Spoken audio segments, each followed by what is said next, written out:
দণ্ডাদেশের বিরুদ্ধে আপিলের অনুমতি পেলেন জোবাইদা রহমান। জ্ঞাত আয় বহির্ভূত সম্পদ অর্জনের মামলায় ৩ বছরের কারাদণ্ডাদেশের বিরুদ্ধে আপিল করতে যাচ্ছেন বিএনপির ভারপ্রাপ্ত চেয়ারম্যান তারেক রহমানের স্ত্রী জোবাইদা রহমান। এজন্য ৫৮৭ দিন বিলম্ব মার্জনা চেয়ে তার করা আবেদন মঞ্জুর করেছেন হাইকোর্ট। বিচারপতি মোহাম্মদ খায়রুজ্জামানের একক হাইকোর্ট বেঞ্চ মঙ্গলবার এ আদেশ দেন। আদালতে জোবাইদা রহমানের পক্ষে জ্যেষ্ঠ আইনজীবী জয়নুল আবেদিন, এস এম শাহজাহান এবং আইনজীবী কায়সার কামাল শুনানি করেন। দুদকের পক্ষে আইনজীবী আসিফ হাসান শুনানিতে ছিলেন। পরে আইনজীবী কায়সার কামাল বলেন, আপিল করার জন্য ৫৮৭ দিন বিলম্ব মার্জনা করেছেন হাইকোর্ট। ফৌজদারি কার্যবিধি অনুসরণ করে আবেদনটি করা হয়। আইন ও বিধি অনুসরণ করে আপিল করা হবে।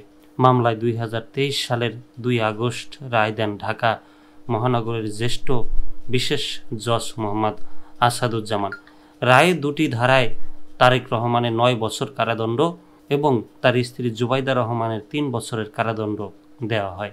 জ্ঞাত বহির্ভূত সম্পদ অর্জনের অভিযোগে করা এই মামলায় জোবাইদা রহমানের সাজা স্থগিত করে গত ২২ সেপ্টেম্বর স্বরাষ্ট্র মন্ত্রণালয়ের সুরক্ষা সেবা বিভাগ প্রজ্ঞাপন জারি করে।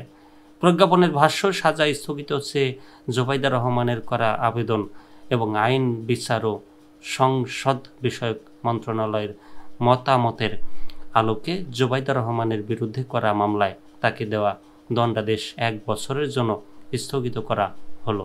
সাবেক প্রধানমন্ত্রী ও বিএনপির চেয়ারপারসন খালেদা জিয়ার সঙ্গে ৬ মে যুক্তরাজ্যের লন্ডন থেকে দেশে ফেরেন জোবাইদা রহমান। তিনি তার স্বামী তারেক রহমানের সঙ্গে ২০০৮ সালের ১১ সেপ্টেম্বর লন্ডনের উদ্দেশ্যে বাংলাদেশ ছেড়েছিলেন। এর মধ্যে ১৭ বছর কেটে গেলেও দেশে ফিরতে পারেননি জোবাইদা রহমান। দেশে ফিরে আপিল করার জন্য ৫৮৭ দিন বিলম্ব মার্জনা চেয়ে হাইকোর্টে আবেদনটি করেন জোবাইদা রহমান। আবেদনটি আজ আদালতের কার্য তালিকায় ওঠে।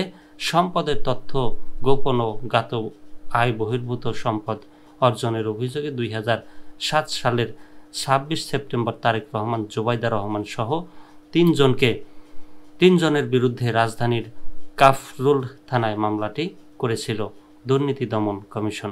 পরের বছর তাদের বিরুদ্ধে আদালতে অভিযোগপত্র দেওয়া হয়।